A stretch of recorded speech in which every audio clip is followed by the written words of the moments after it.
Hi, folks. Welcome to another episode of Film Study. This is Ken McKusick, and we're back for part two of our discussion of the offense against the Steelers. Frustrating day in a lot of the ways. Brandon Croxton is here joining me, though, and that is the most fun about this discussion. Brandon, how are you doing? Hey, I'm good, Ken. We're getting through this frustration together. Yeah, there you go. There's a certain catharsis in the film that is really positive. I'll just say it is one of the things about this. The other thing that I've really enjoyed, and I want to make sure that she gets credit, Maureen has done an amazing amount of things for the content provided on this show, on trying to open up new avenues for how we promote the show and whatnot. And she also spends all her time with me basically now in her retirement, sitting down and analyzing football. And we really enjoyed doing that with her. It makes the task much more manageable, that it's kind of a team effort. So we're having a lot of fun with that. Yeah. So thank you, Maureen. Yeah. It's great that you both can share that together. Yeah. Isn't it? It really is. We're very lucky. So let's talk a little bit about the game Lamar Jackson had to start off with. Lamar did not have a great opportunity set to work with. And I know a lot of people think the offensive line is the devil incarnate for their failure to protect Lamar this year, or perhaps the offensive line coaching or Harbaugh for not stepping in and doing something. But he again did not get a really high quality set of opportunities. He got 11 ample time and space in this game, about 31%. He completed 7 of 11 for 95 yards, 8.6 yards per play. That's no problem with the ample time space. He's basically right on target on those 11. Those should get 8.5. He got 8.6. 9 times he got the ball out quickly. Now, Rodgers got the ball out quickly 16 times in basically the same amount of attempts, but Lamar 9 times. He went 8 of 9 on those throws, and you should have a high percentage of completes there for 97 yards and 10.8 yards per play. Those should average 6 each. So far he's doing great through those first two categories. Yeah, and unfortunately, the biggest category is pressure. 15 times he was pressured, 43% of the time. He completed 4 of 13 passes under pressure for 11 net yards, which is only 0.7 yards per play. That includes 2 sacks and the turnover, the interception that Pierre had on the very poorly thrown ball as he was rolling right. Just an unbelievably bad performance under pressure here. You should get 3.5 yards per play, and he got 0.7. Yeah, and I mean, I think this is one of the things that Lamar it's coming up. It's showing itself is the injury. It looks like there's been a lot of indecisiveness. I think we really saw a lot of it in the first half of this game. He's indecisive whether to take off and run or whether to stay, just create space so that he can get a pass off or give a receiver time to get open.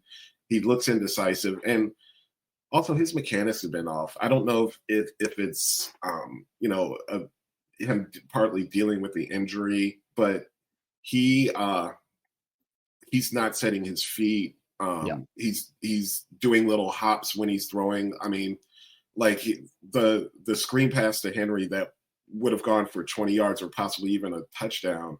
He like did a little hop when he was throwing the ball, and instead of just setting his feet and just flicking it over, and it cost him a big play right there. And I don't think this is anything long term or big picture that we can necessarily draw from this, unless his mechanics have just gone to crap and he's never gonna turn it around, which I highly doubt, because I mean he's his biggest critic, and he works on those weaknesses in the off season like no other person in the off season. So I'm sure this will be corrected and it will be a lot better next year.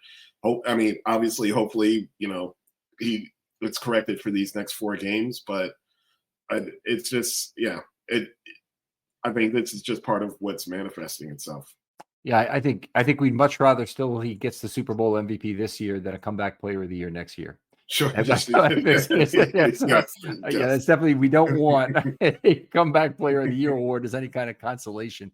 But Lamar is having a lot of mechanical difficulties. I think you've exactly hit it on the money. It's related to his concern. And by the way, the offensive line scoring system is highly protective of the cone that I use. I call things a lot of plays pressures that PFF doesn't score as pressures, because I say the quarterback has to have the ability to confidently step into his throw.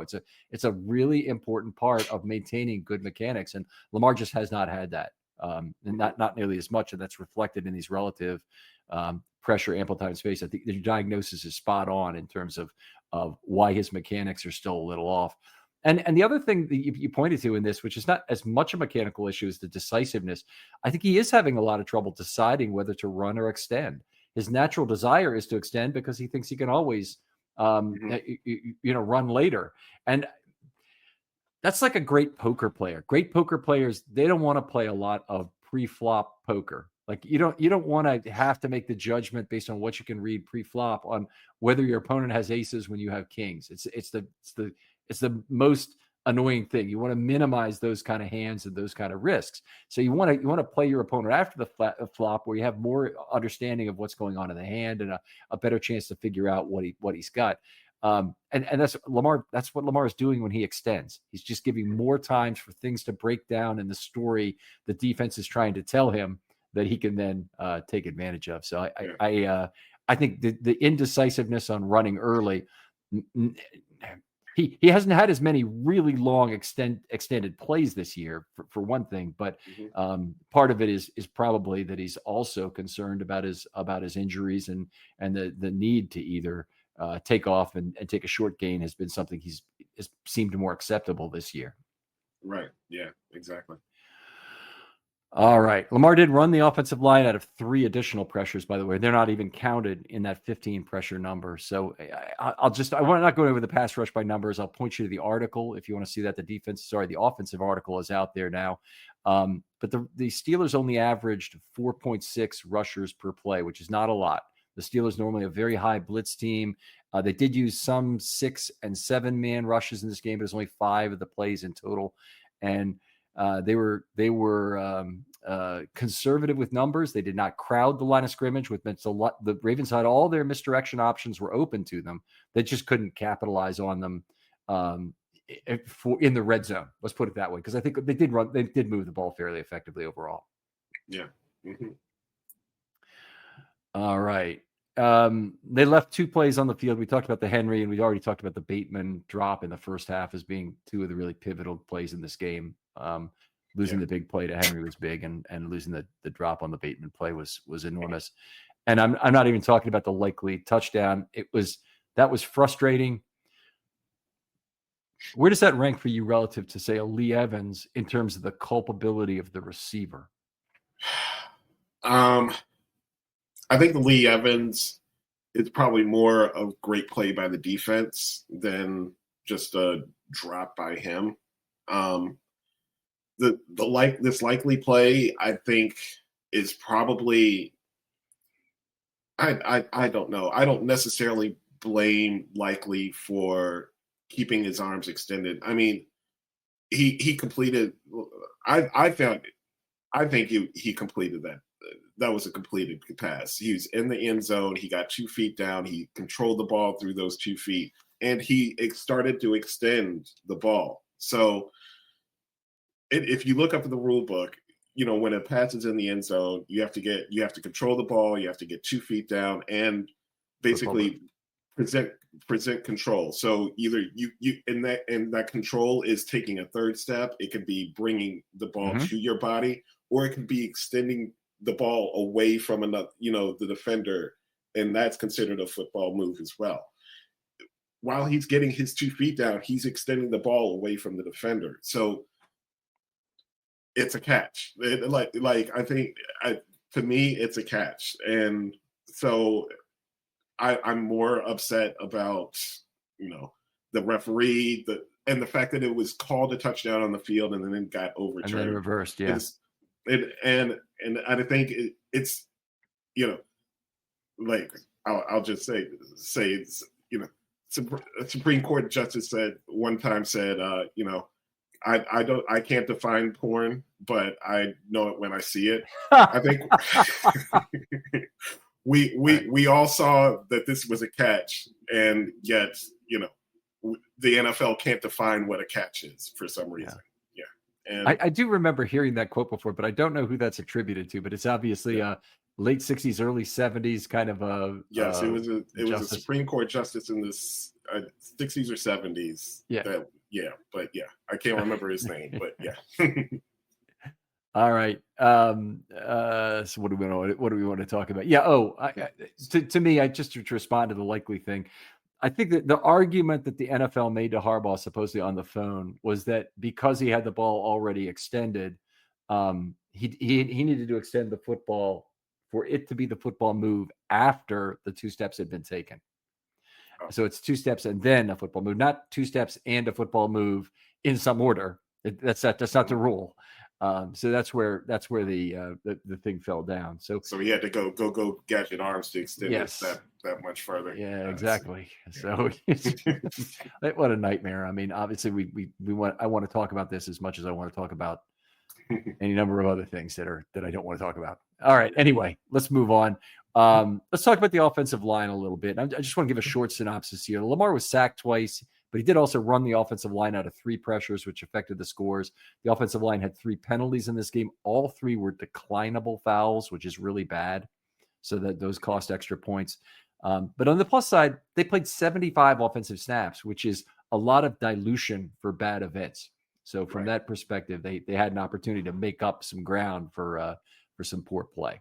Yeah. So how about we go to kind of individual performances here? What did you think about Ronnie Stanley at left tackle? Okay, so we'll start with Stanley. So he had a pretty good game in general of making his blocks, of getting out there, being mobile, of being physical with his guys, I thought. So that's from a qualitative standpoint. And I did have some trouble. He's opposite of Highsmith. I have him for 1.5 of the 2 sacks allowed. On the very last play of the game, got straight up beat by Highsmith to the outside for a sack. There really is nobody else involved in that. It did look like who else was getting beat? Linderbaum was also getting beat on the play, but his getting beat didn't affect the sack. So the first pressure was on Stanley. He got the entire charge for that one.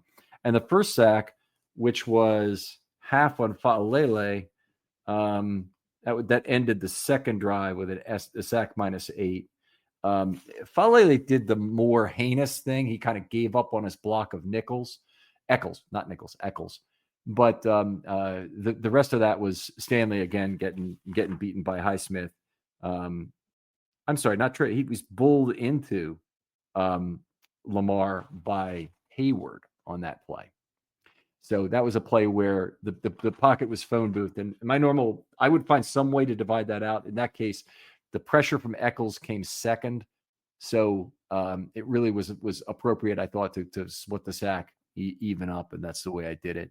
So anyway, he had 2 half pressures. He also had a ineligible downfield flag where I thought Highsmith actually kind of threw him down the field. And maybe as a defensive lineman, was that ever part of the game plan to throw an offensive lineman into level 2 if you could get it done? Yeah, I can't figure out exactly what he was trying to do there, because I think it looked like he really just took a bad angle, and it was Hightower that came off the edge and basically kind of cut him off and made Stanley go downfield like 2 yards and then work his way back as opposed to just going straight down the line. So it looked like more like, I don't know if it was intentional by what Hightower did or not, but I mean, Stanley just took an awful angle. He went down the field to work his way back to try and make a block. It was just a messed up play. I think Highsmith got his hands on him and actually threw him down the field more or less. And normally you're allowed 1 yard from the line of scrimmage if you're in contact with the opponent. That's at least my understanding of the rule. And sometimes it's even officiated as more than that. But then he lost contact with the people. And apparently, and I don't know, I haven't read the IDP rule in a while, but the flag gets thrown at that point. There's no picking it up. There's no, he got back onside kind of thing, like with an offside penalty, you can get back onside as long as the offense doesn't move. Mm-hmm. So there's nothing like that for IDP, and the flag was thrown. And then that's a declinable foul. And as it turned out, they had a throw for -1. So they deemed that foul had the option to decline had value. And I'll point out again, this is something that costs an extra point in the penalty system because of that. So anyway, for the game, Stanley scored 53 points, 0.71 per play. I gave him close to the maximum adjustment, about 2 points off it, which got him up to 0.79 for a C+, because Highsmith is a very tough opponent. And, the Pittsburgh pass rush is good. One of the things that I could have marked him down by another point or two for, which would have taken him down to a flat C, would have been the fact that he got a fair amount of help. But if I look at all the sets and chip blocks they had 35 total sets and chips, 17 set and 18 chips.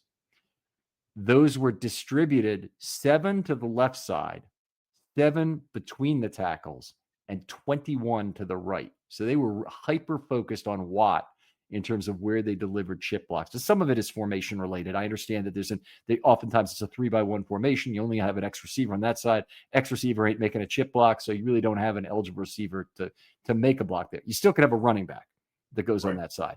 But really all the focus was on putting additional chips on Watt. I think they did a pretty good job on him, at least on him not getting multiple knockdowns of Lamar. He did get one, but he didn't get any sacks, and he didn't get any other quarterback hits than the one.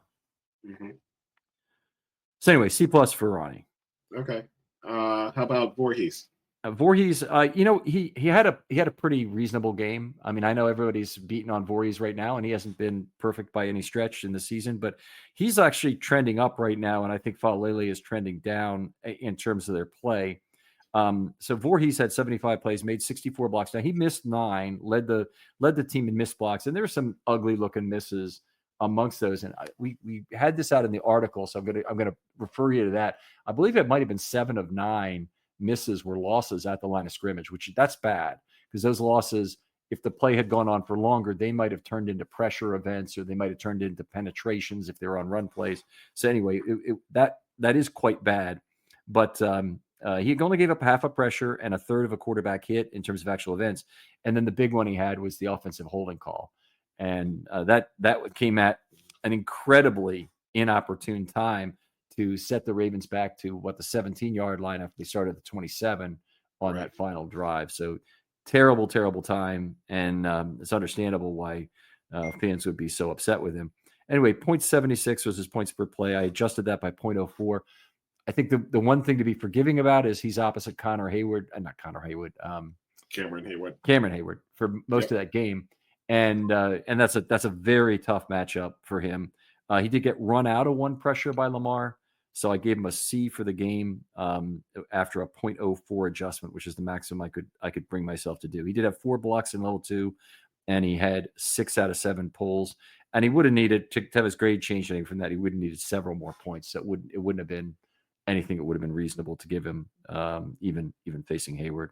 So 6 out of 7 pulls, though, that's one of the areas he's been doing pretty well in, is he's been effectively pulling these last few weeks. Yeah. Okay. Yeah. Let's move on down to Linderbaum. Okay. Linderbaum, another tough game as a pass blocker as I scored it. And if you go out to PFF, you're going to see a different story. And I can explain some of the reason why that's true. I have him for 3.5 pressures and a quarter of a quarterback hit. They don't have him for a quarterback hit, but they probably wouldn't, because they would have given it to either Falele or maybe to Rosengarten on the play. But he was partially culpable for what was effectively a jailbreak pressure where the pocket got extremely phone boothed, and he was responsible for a quarter of that. They had a free runner and then a quarter to each of the guys who were on the right side of that line. He allowed a pass to be knocked down at the line of scrimmage, actually knocked up in a very dangerous manner by Benton. That was up in the air, and the ball was at risk. That's a pressure, as I call it. He got backed up a little bit. I don't think that's a pressure as PFF scores it. And then he had others where players got in the cone, and it made things tough for Lamar. And I am highly protective of the cone, and the center has a responsibility there to handle his block. And that's just not something Linderbaum has been great at. He was really good as a run blocker in this game. So he missed 4 blocks. He had 8 blocks in level 2. He had 1 pancake, made both of his pulls, had 2 nice highlight combination blocks. But in addition to the 3.5 pressures that he had and the one quarter of a quarterback hits, that's 5 total events. he had another pressure that Lamar ran him out of in the game. And it's a frustrating day as a pass blocker for Linderbaum. And I looked at the PFF score and I'm like, I just don't agree with that. And my method is different. And let's take a second here. I really respect what PFF does. I respect the fact that I can look at their numbers and with my own mental adjustments can look at them and compare linemen across the league. In particular, when I talk about mental adjustments, I'm not looking at the combined score, and I can appreciate what they do. But it would be completely useless if I had the exact same scoring methodology as PFF and we're trying to duplicate what they did. I've got to have a different methodology that tells us what's different about these models and why, you might want to look at it this way or you might want to look at it this way, but you have both available to you in terms of what the differences are. That should give you some insight into what's going on and how things are different. So anyway, I didn't have Linderbaum with a good pass blocking game in this one at all and a C overall. Okay. Let's go to Baltimore's favorite offensive lineman, Daniel Falele. Yeah, there you go. 8 more missed blocks in this game. It was a mix of some pass blocking errors and some run blocking errors, but he also had 5 other pressure events which he contributed to. That's very high for Falele. That's his season high, tied with last week. So you can see why a lot of people are probably the din is getting louder for Falele, and he does deserve it in terms of this being he's played worse than he has before as a pass blocker. You can still see him being oafish as a run blocker. The actual fact of the matter is he's looked a lot better as a run blocker these last 2 weeks. Looked a lot better as a run blocker. But of course, that's the less important of the two things. Yeah. You need him to be a pass blocker.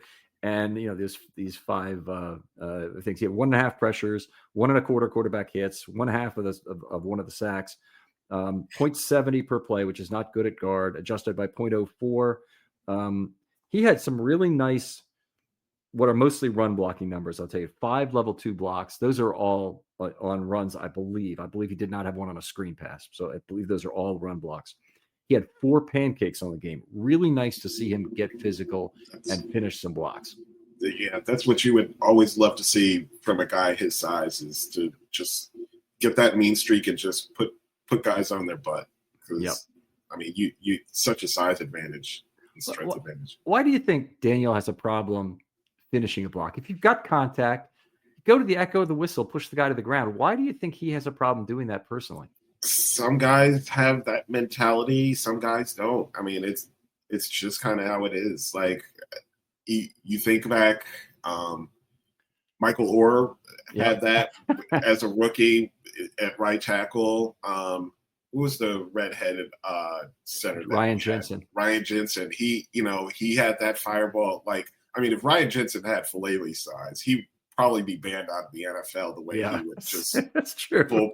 Pull people out of in that mentality. And some guys don't. I mean, it's just how people are built. They're just built different. Yeah. All right. So anyway, a D for Falele in the game. 4 pancakes. He made 3 out of 3 pulls. He's on a real hot streak now in terms of pulls himself. I think last week he might have made all 5. So this has been one of the really things that you just couldn't count on Falele. And I'm like, they can't keep asking him of this, particularly on pass plays where he has to kind of reset the pocket on the other side of the center. It's just, it doesn't make any sense. But this game, he made all 3. And I think it was last week that he made all 5. So he's on a good streak with those. Had 4 highlight blocks. You want to see some great blocking? Watch the first drive of the game. In fact, the first 5 plays offensively for the Ravens. The Ravens had a gain of 7 on the second play. Falele made a really nice combo block of Benton and then Queen in level 2. I know Queen's an easy target here, so his name is going to come up from time to time. Third play of the game, he drives Yaya Black 10 yards back into level 2, and then he also picked up Queen on the back end of that snowplow. So he's basically drove Yaya Black into Queen 10 yards downfield. Wow. And is taking 2 guys. Great play on the third play. You go to the 5th play of the game. It's a 31-yard pass here. I think this one was to Flowers on the right sideline eventually. So he's pass blocking. But he picked up the stunting Queen, drove him into Peyton Wilson. So he got another 2 for 1 and pancaked both of them on the play. Wow. So, I mean, all the talk about him not being, and by the way, that was only 1 pancake. I didn't count that as 2 pancakes towards his 5 or towards his 4, if you're wondering. Mm-hmm. But anyway, very, very effective first 5 plays of the game. And just, try and be balanced in your Yeah, view of Falele. where's all of this on Twitter? Because you see the plays, you see the plays where he messes up plenty, but you play where he pancakes two people. I mean, that's a highlight for any offensive lineman. That's I super feel like, rare. I mean, honestly, with the amount of rage bait you get from this, I should probably be trying for the engagement by tossing out videos of Look that. at this play. Yeah. Oh, really? Falele is not physical enough for you. What does this mean? Look at this. Look at this. Yeah. Where are your examples? It's like I always say, you could make Patrick Mahomes look like Christian Ponder if you take his 3 worst plays. And if you took Christian Ponder's 3 best plays, you could make him look like Patrick Mahomes. So, yeah. All right. So Rosengarten, the final one we haven't gone through. Let me do that quickly because I know we're running behind here. So he had a good day. He's facing Watt. He did have a lot of help in this game. It's very reminiscent of the 2024 season in a lot of ways and a lot of the help he got. But 1.5 pressures, 2/3 plus 1/4 of a quarterback hit. I give it to you that way because if I said 11/12 of a quarterback hit is what he had for the game, people would look at me like I had 3 heads, but it's 2/3 plus 1/4 is what he had. And then he had an illegal formation penalty where he was off the line of scrimmage. They actually called it on Ronnie Stanley in the game book. They noted on the, I think Tony Romo said on the game that they had it on the wrong player. But anyway, exactly a 0.75. I gave him a 0.07 adjustment. I was thinking about 0.09 versus Watt originally, but then I knocked it down by 2 factors. One is he gave up a pressure that Lamar ran him out of, and he also had all that help with 21 of the eligible receiver blocks on the right side. So a lot of that is directed right at Watt. There were some others that wasn't Watt, that was like picking up defenders on that were free run, would have otherwise been free runners on the right side, or the slot corners blitzing or whatever it might be. But a lot of it was directed at TJ Watt. Gotcha. So anyway, he gets a B for the game and was the best of the Ravens linemen as I scored it. Okay. Well, look, 4 plays, 2 blocks. Nothing much to report other than that. Yeah. Mm-hmm. Yeah, he was extra lineman on, I think that's a couple of plays. Yeah. We had the question come up a number of times is why didn't Emory Jones see action after playing 15 scored snaps against Cincinnati? He actually played 16 we had an offensive holding flag as well. That was a pretty severe error in that game. We heard John Harbaugh say he didn't outplay the starters versus Cincinnati. I think that's definitely true, by the way, because I score that offensive hold as being a pretty severe error. But, were you a little surprised we didn't see some rotation from Jones in this game? Yeah, I'm a little surprised, but I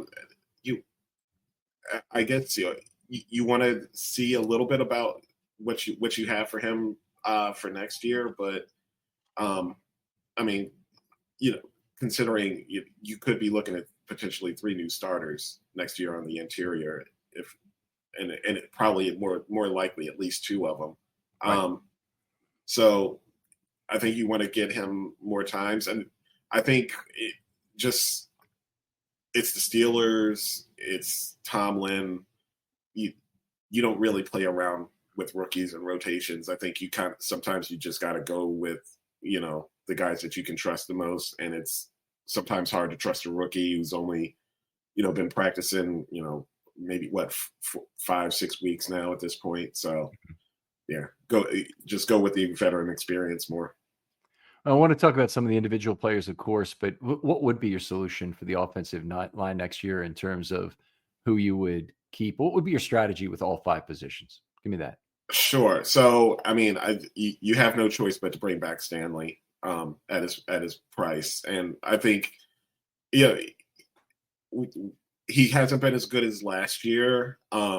If he could maintain kind of what he is this year, which I'd say is probably an above average left tackle. I mean, he's certainly not Pro Bowl level or close to that level, but I'd say at least an above average left tackle. I would definitely consider keeping him. I mean, as far as Voorhees, I mean, he's definitely going to be back there next year. I don't necessarily think you give him just a no-brainer starting position. I think I would like to see some competition, whether that's Emory Jones or maybe another veteran, something like that. Yeah, go ahead. I want to say in case of Stanley, you hit on above average. He's 28 out of 62 in the PFF grading. I think they're a little more generous with him than I would be. I think he gives more cone intrusive pressures. But that being said, I mean, Lamar's been good with that throughout his career. So I don't think you have another option but hope, because you've already spent that money. His next year's salary is effectively guaranteed, and you have an option after the 26th season to get out of his last year of his deal for $16 million. And I'm sorry, I cut you off as you were talking about what you do with Voorhees there. Yeah. So, I mean, I think you probably bring in some competition. I mean, I think the competition will probably be between Voorhees and Jones for that starting left guard position. I think you're probably at this point, you probably have to let Linderbaum go. I think the first round pedigree and what it's either 2 or 3 Pro Bowls at this point. I mean, he's regressed from that Pro Bowl level. He's still an above average. I mean, he's probably close to, if not maybe a top 10 center in the league. But at this point, somebody's going to pay him to be the highest paid center in the league, and I just hope it's not going to be us that does it. Right. I'm out of that musical chair as well. I think that we can let somebody else have it. But it does mean that they're going to have to use probably their 2nd or 3rd round pick on a center to try and get that completed. They won't use their 1. Hopefully they won't make that mistake again. But they could well use their 2nd round pick. If they got a Zach Frazier out of the deal, no problem. I mean, he's a fine young player, but they won't necessarily be that fortunate. And there've been a lot of 1st round whiffs at center in recent years. Garrett Bradbury took a long time for him to develop. Billy Price, the guy Cincinnati drafted a few years ago, is a complete bust. So there've been some troubles certainly at center as it's gone. So right guard, you mentioned Emory Jones at left guard. Emory Jones is a longer player. Nice long arms. That's one of the reasons why some people think he can still play tackle. That's more, closer to what you might expect out of a right guard. Yeah. Either way, I would like to see them sign a solid veteran, whether that be at center or to play either one of those guard positions. I think maybe you bring in a veteran, let's say under, 10 million a year or less, something like that, to play, to be that center or a guard. And the other position you draft at the, 2nd or 3rd round. I'd like, personally, I don't know. I think we've had a lot more success finding mid-round guards than we have centers. I'm not sure if that's entirely accurate, but let me tell you about the online cannabis company that's changing the game, Mood.com.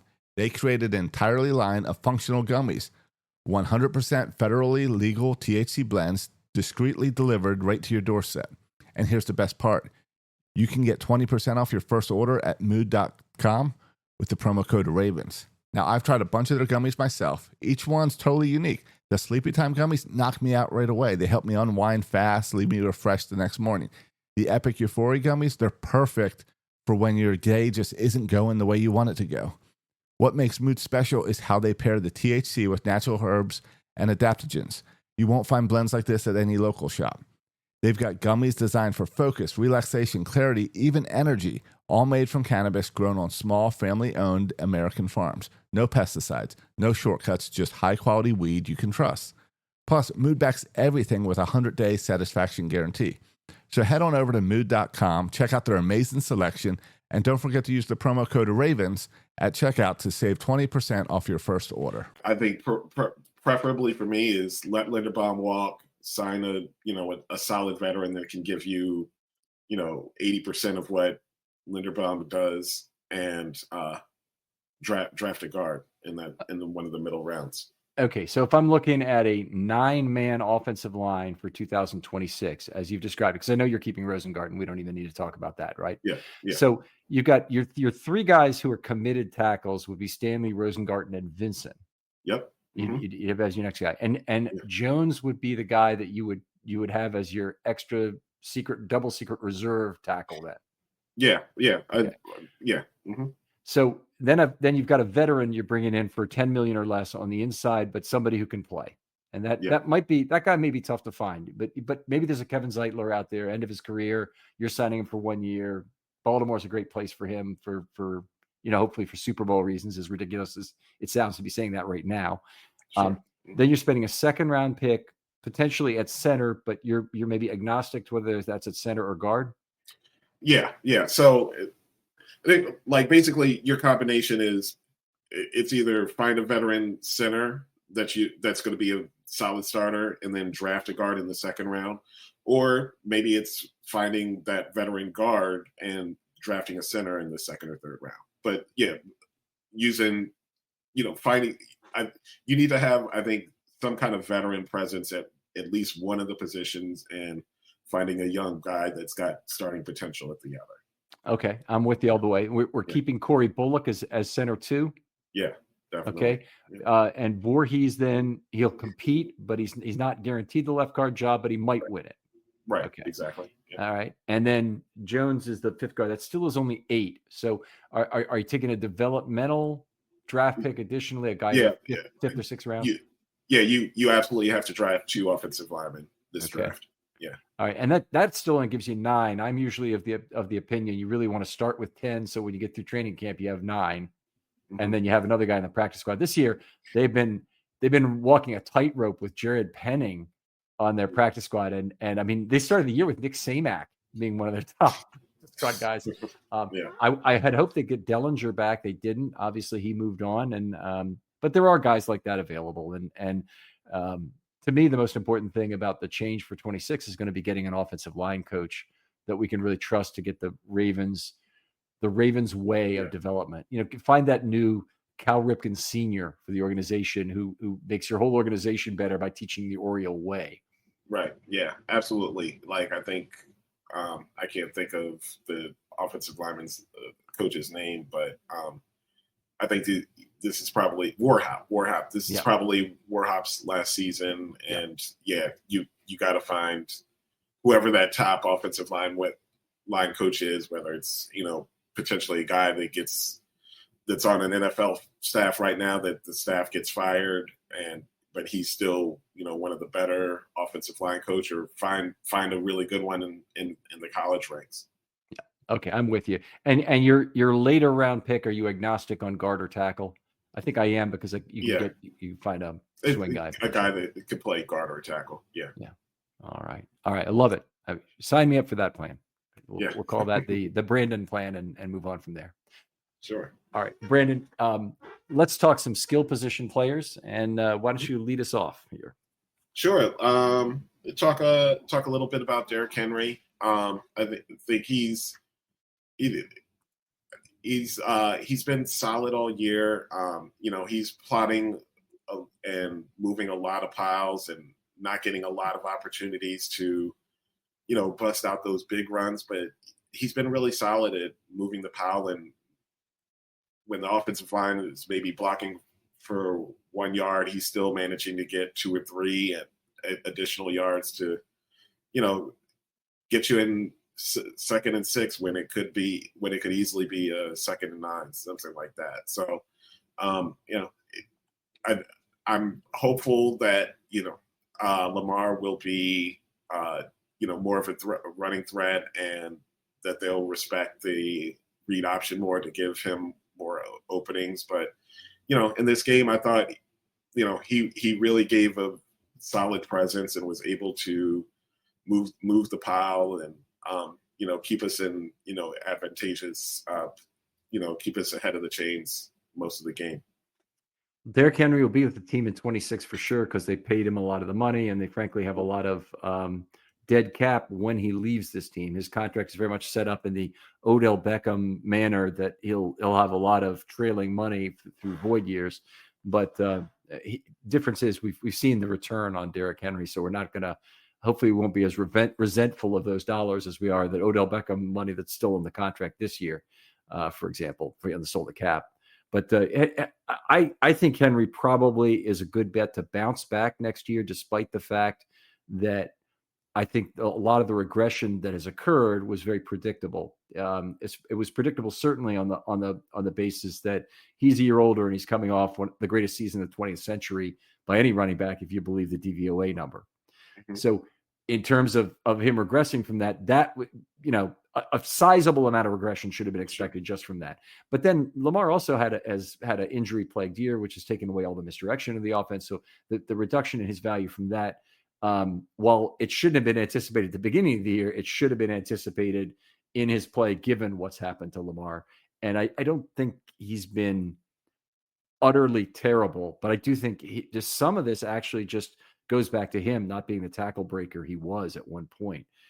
He's have a career low for missed tackles forced per attempt, and he's getting hit more closer to the line of scrimmage than he was before. So it means he's getting hit by more linemen and less safeties for the first contact. Mm-hmm. But that's not enough of an excuse, because previously in his career, when he's had 0.20 or 0.21 missed tackles per attempt, his yards per before contact were even worse in terms of what went on. So I don't think it's there's a fair amount of regression, I'm afraid, that's due to age and just a limitation of his own physical qualities. And he's Nolan Ryan of running backs. He's the guy who is always the incredible physical specimen, still able to perform in his 30s like a lot of running backs are at 24 and not at 28.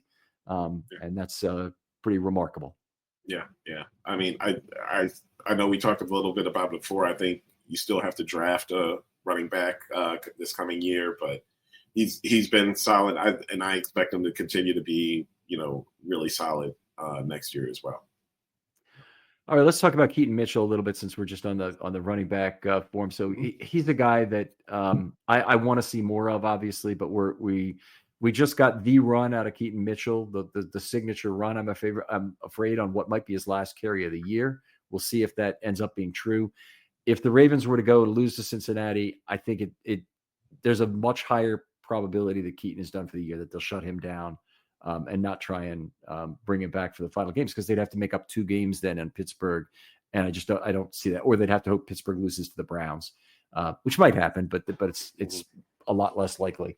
So it becomes a real question as to whether you want to risk his 2026 season, since the Ravens don't own his rights yet for 2026. That's not the same. It can't be the same kind of concern it might otherwise be. But the only possibility they have to get value for him is if they sign him. If they don't sign him or they don't tender him, either one of those two things, they won't get a draft pick for him. They would need to actually use the high round tender, which will cost them several million, might be $4 or $5 million for the second round tender to get value for him. Right. And there's nobody that would sign him, or like I think it's probably the chances of him getting signed at a low tender is pretty low at this point, but I think it's possible. Yeah. So if there should be divisible benefit here, that means they should be able to go to Mitchell and say, hey, 1 year, $3 million, and then you know what? You'll be a 4-year veteran with the Ravens at that point. Ricard, there's certainly a better than 50% chance that he's not with the Ravens after the 26th season, and you could become our guy there as kind of a backstop, because we'd be offering you $2.5 million, including a VSB payment in 27. So if he stays with the Ravens in 26 for $3 million, whatever, then he could be in a position where he still has a primary kickoff return responsibility. He's a valuable, explosive running back, but never a guy who's going to get a ton of carries as that number 2. Right. Yeah. I also like that they had Mitchell and Henry in on a couple of plays in the game. They had a pony backfield. Yeah. And like I would have liked to see that more, earlier in the season, especially, if with Lamar is not hasn't been the runner that he normally is. You could use Mitchell as the misdirection for that, because he draws attention, and just like Harbaugh says, he's getting the ball as soon as he gets on the field. So why not?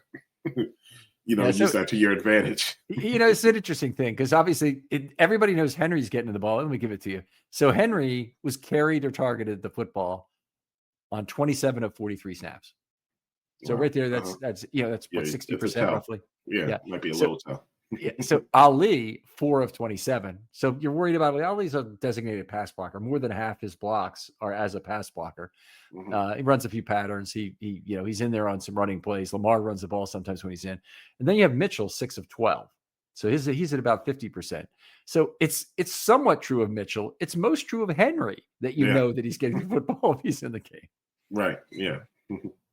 It didn't make any sense when he said it. And a lot of things, there's multiple elements of things that I think people are finding extremely distasteful in Harbaugh's communication style this year.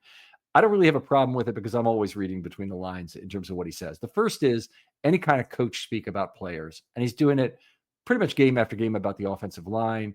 People are stomping up and down saying, no, you're not seeing. I saw all these clips of Falele, or I saw this, or I saw that. I've got eyes. Don't tell me what this player's doing. Don't even listen to him. Don't even listen to what he's saying when he's talking about a player, because the only time he really means it is when he's completely over the top with his descriptive elements about the player. It's the only time. So just ignore it. The other thing is injuries. Just ignore it. Don't even. I mean, first of all, he shouldn't even be talking about it. So that's where we should stop. It's like, sorry, injuries. Ask me the question as if you're Jeff Zrebeck about, is Lamar Jackson going to play this week? And his answer ought to be, Jeff, as you know, our stance on injuries is no comment, and that's our only comment. And if you say that to a reporter like a Jeff Standing, then the other people are going to finally, even Jerry Coleman will eventually get the message that you can't ask questions about injuries. Yeah, and I think if you do that for every injury, whether it's a serious one or a minor one, you give more. You give more.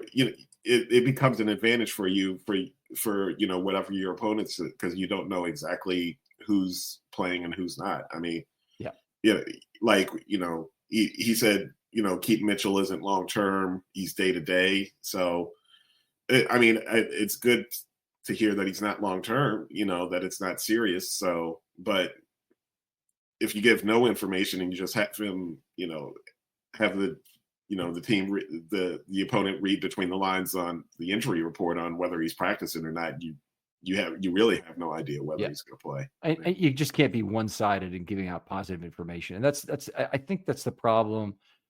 That's a problem what I would describe as a weakness in Harbaugh's communication style. Is he wants people to like him too much. And he's too friendly and too giving of information to the media that really should be in the private domain.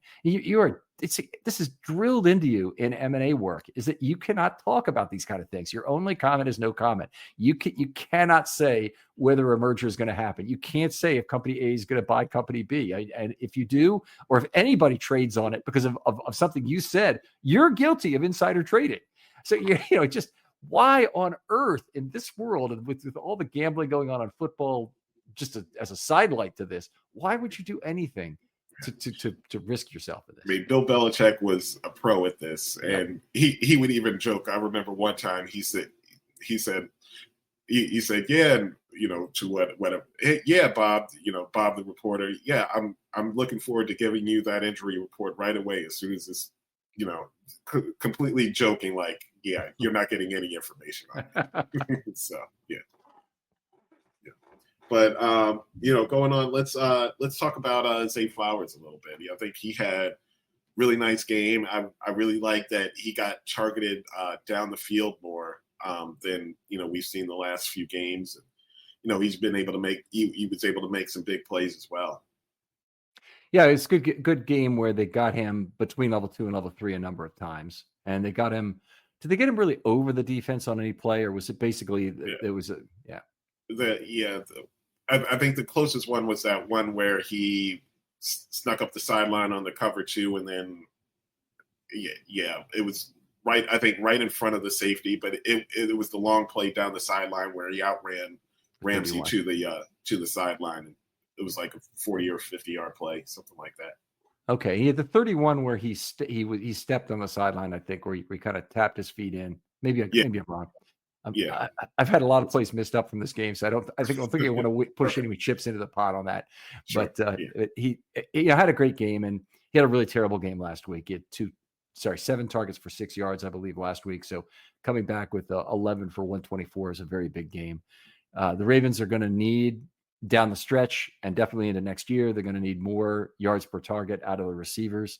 It's been a very tough year for the tight ends. So I'll move on and talk about the combination of Likely and Andrews, who had a very tough game in this one. And Likely, he caught the touchdown pass and he looked like he was catching a second touchdown pass. But for the game, he had 6 targets for 25 yards. That's not going to get it done. Andrews had 5 targets for 9 yards. So between them, 11 for 34 is barely 3 yards a carry, 3.1, I guess, 3 yards per target. That doesn't get it done, obviously. And it's the biggest part of the offense that's not working this year is the tight end room. Kolar did have a big catch on the final drive for about 17 or 19 yards, whatever it was. But but he's I was bothered, obviously, by the fact that all these tight end contracts were stacked up, and they're going to lose all the guys at the same time. And that included Ricard, included the big 3 at tight end too. And now, I probably would still rather have Likely at some number that I could pick. I'd still rather have Andrews than not at some number lower than what he signed for. But I'm not that excited about the 3 of them to any great degree. I might rather have Kolar at kind of a Nick Boyle number than either of the other 2 guys, and then take our chances with a couple of receiving tight end draft picks, or a vet and a draft pick. Sure. Like, I was disappointed as well that Likely was not the one that got the extension and that Andrews did. I think it Likely, obviously he's younger. I think he's probably a little bit bigger play threat, even though Andrews is probably a little bit more consistent, kind of overall. I think both of them have been hurt by the fact that Lamar has not been, able to extend those plays, because both of them, they really make their big plays when Lamar's extending a play and then he finds them, for down the field for, 20, 30 yards or whatever. But yeah, like I would have hated to see both Andrews and Likely walk at the end of the year. So I am glad that they at least got one of them signed. I thought that $12 million a year for Likely at this point, for Andrews is probably a little bit rich, but I don't think you could go from, you could argue the 2 of them are 2 of the top 10 tight ends in the league. I don't think you can go from having 2 to having 0. And they were, legitimately, staring that in this offseason. So that at least they got one, I think is fine. Yeah. But yes, I agree. I don't love that contract either. And I wish it was Likely. And yeah. I think if you bring back Kolar at a reasonable number, maybe you don't double dip in the draft. But I think if Andrews is the only one coming back, then I think you definitely have to double dip in the draft. Right. So Kolar would be the vet you could bring back, because effectively now he's gone. And the nice thing about signing him is you don't lose a compensatory draft pick for him if you sign him. He doesn't cost you anything because he's one of your own players. Now, you don't also get an offset in the compensatory formula, but it's more important to be able to sign your guys that you want, because you potentially can have to go a round up to get the offset if you sign somebody from the outside. Mm-hmm. All right. Okay. I think that's my pick. So any other players you'd like to talk about here? Yeah, let's let's talk a little bit about Bateman. I think he got into the offense. He got into the offense a little bit more than he has these last few games. He caught a couple of first down plays. He had the unfortunate drop, but he was targeted for what should have been at least the third first down, if not a possible touchdown. So it was good to see him get a little bit more involved in the offense, and hopefully this is a step forward to get him even more involved. So we're talking about a step forward to get him 3 targets in the game. And I don't deny that is a step forward for Bateman, but this is where the offense has really come up short. Bateman was a great extended play receiver last year, like the tight ends. And he had, this is not to be forgotten. Rashad Bateman had the highest ever in Ravens history yards per target for any wide receiver. At 10.5 yards per target. The only guy who'd ever had more in a season by any Raven was Mark Andrews as a rookie. And it's just, it boggles the mind how far the drop off has been. I know a lot of people had projected a lot more aggregate production from him because he'd been so effective in terms of touchdown percentage last year and yards per target last year. Targets are very hard to find in this offense. They're very, very hard to come by. And I think we're seeing just how, parsimoniously they're handed out, but via eyedropper effectively, when the offense is really humming. First of all, you run the ball a lot more. Second of all, everybody should be getting the football on extended plays, and Lamar might take off and turn a pass play into a run play at any time. So everybody loses touches effectively to the way Lamar runs the offense when it's fully oiled up. Right. Yeah, exactly. All right, I got one more guy I want to talk about, and then we'll hit you up one more time. We'll see, but and that's Walker, Tez Walker. Last week, he's inactive for this game. Wallace was active. Wallace played 3 snaps. Wester played 5, by the way, on offense. So he only got 8 snaps out of their 2 special teams aces in the game. Wallace had played a lot more, by the way, earlier this year, certainly in 24 down the stretch. He played a lot and made big run blocking contributions that were significant. For him to be inactive for Walker was a big move, but I was a little surprised they didn't make it in this game against the Steelers. He had really stretched the Bengals defense in a way that got him 2 outstanding downfield opportunities. Lamar missed him both times, threw a bullet to him high after Geno Stone, I think, had fallen down on the coverage. Yep. And then the second time, Dax Hill was on him. There was no match for him speed-wise. There's really no corner in the league who's going to be a match for Tez Walker speed-wise. But he took him right down the numbers, basically. Lamar had about an 8-yard window to throw him open, just have Walker run under that ball for an easy 6. He came up way short on the throw. Walker still caught the ball, but before he could complete the act of the catch in Aaron Rodgers-esque fashion, he had it pried loose on the ground by Dax Hill. Yeah. And I that's one of the things I disagree with. I think you need to keep him active. I think you need to get him snaps. He's a deep threat. Even if he's just running off receivers to take away defenders for you to throw underneath, he's a threat out there, and you got to have your weapons. And I think he's shown the ability to go out and make a play, make a touch, make a big play here or there. It was unfortunate that he wasn't able to hold on to that ball. I think even though it was overthrown, I think you could reasonably say, he could have or should have held on to it last week. We're talking about the laser that Lamar threw that was high. The loft one that was underthrown. I think you could make the argument that he should have held on to it, even though. But it was a tough play. But I still think you still got to get him out there and give him opportunities. He's shown the ability to make a play. So even if you just chalk up last week as just a bad week, if you consider it that, then get him out there and make a play. I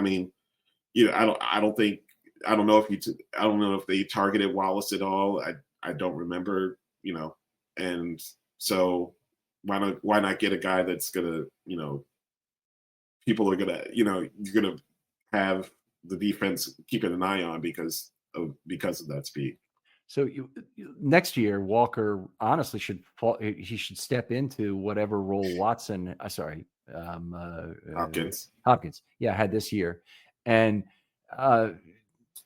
they could bring DeAndre Hopkins back on a somewhat similar contract. They could do the same thing again. I wouldn't really object to that given his, productivity on a per target basis, but he hasn't really had enough of an impact on the offense to get excited about that, where I think Walker could legitimately outperform Hopkins. Yeah, Yeah. I think you should they should definitely look at it. I wouldn't be upset if they brought Hopkins back, but I think you just need to carve out a role for Walker on this team, whether he's back or not, whether that's a 3 or 4. I mean, Hopkins, his snap count seems to, it seems to be relatively low. I'm not exactly sure, but you see him off the field a lot I just think, you should be able to at least get Walker out there on the field. Yeah, I was going to look up what Hopkins snap totals have been per game because he played a few more in some of these games. Yeah, he had 42 snaps against Cleveland, 34 against the Jets, 23 against Cincinnati, and then just 13 here against Pittsburgh. And before that, the whole season, he topped out at 26 with a low of 10. So he's not playing half the snaps or anything for this team for the season. It's certainly a guy who it's an appropriate role. They have a usage for him. What I'm more concerned about is they haven't figured out how Walker is going to help him in year 3 and 4. And I think he should have been helping him in year 2. And he did. At the time he's been on the field, he has really helped. Mm-hmm. So it's a shame that he's not getting more activity. DeAndre Hopkins doesn't play special teams. Walker does. So that's another reason why, you get some value out of that. It'd be also, I thought by this time they'd also have figured out a little more about who Wester is in terms of trying to get him on the field. Sure. Yeah. Okay. We're going to have to call it there. I'll look in the mailbag. I'll see if we have anything for this episode. I thought we maybe did. So just give me a moment here, if you would. We don't have any MVPs to discuss, but while we're waiting for this, Brandon, where can people contact you online if they want to talk football? Sure. I'm on Twitter at BreedCroxton99. Love talking Ravens and Terps basketball starting up. And like basketball, like the O's as well. All right. Okay, we do have one here. This is from Angelove85. Angelove, appreciate your many questions. Despite the good news regarding Keaton Mitchell, I still believe he sits. How will the Ravens compensate for his absence? We should limit QB runs. Also, is durability a concern since Keaton Mitchell is up for an extension after this season? We talked about that a little bit earlier. Should we extend him or draft a running back? Or is both really the correct answer? I think both might be the correct answer. I don't. If you're talking about extending him for 2 or 3 years, I don't necessarily know if that's the right move. If you're talking about just making sure that you bring him back for next year, I think you definitely want to do that. And I still think you need to draft a running back in the mid rounds. Okay, so I have some problems with mid round running back draft picks, especially day 2 running back draft picks. You're really committing to that player being outstanding. They did that with Justice Hill, and they didn't really. Actually, Justice Hill, I guess, was a 4, wasn't he?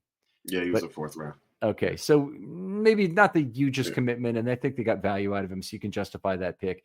And Dobbins as a 2, Rice as a 2.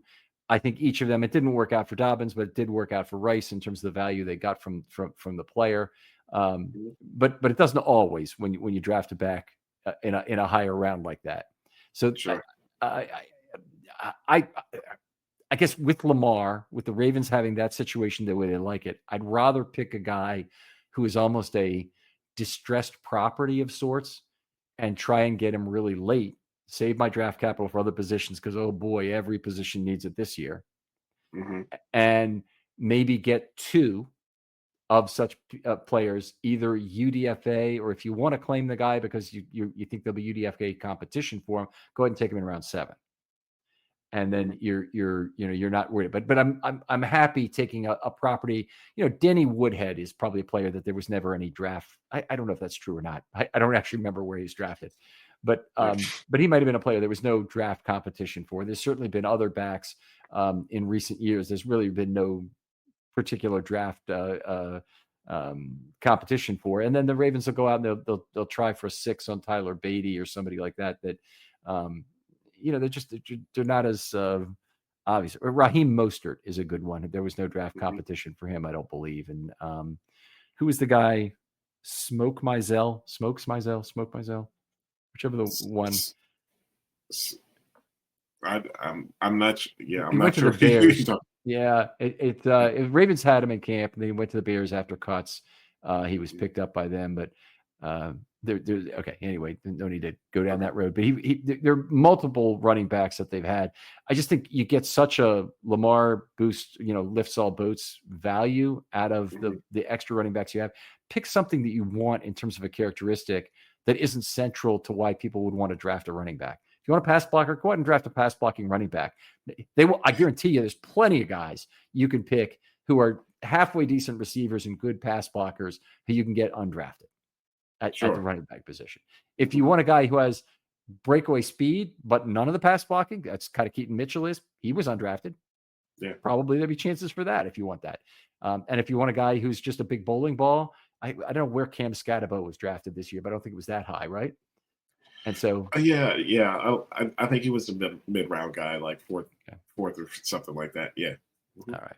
Yeah. So, anyway, I hope I hope they go after the running back position, with draft economy being one of the things they're really looking at very seriously. That they need to avoid some of the wasted draft picks that they've had in recent years on guys that didn't have the best developmental prospects, and they obviously thought they did.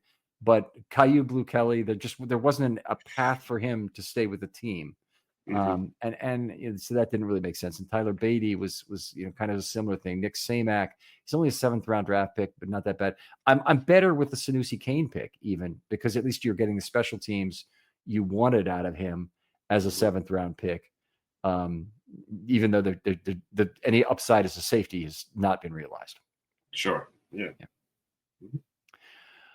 All right. I think we'll have to call it there. Brandon, appreciate you coming on so much. And please tag Brandon into the conversation at bcroxton99. And I guarantee you get a great response when you add him, whatever the sport might be. Has experience with playing college football himself, played with Marquise Douglas. We used to usually say that almost once per show when we have you on, but I'm sure it was a great experience playing at Howard there. Other folks out there, please make use of hashtag Filmstudy mailbag. Trying to get questions that I can create into these videos. If you want to be on a short with me, hit me up. I'd love to hear from you and hear what your idea is. Brandon, thanks again for coming on. Thank you, Ken. And we'll talk to you next time on Film Study.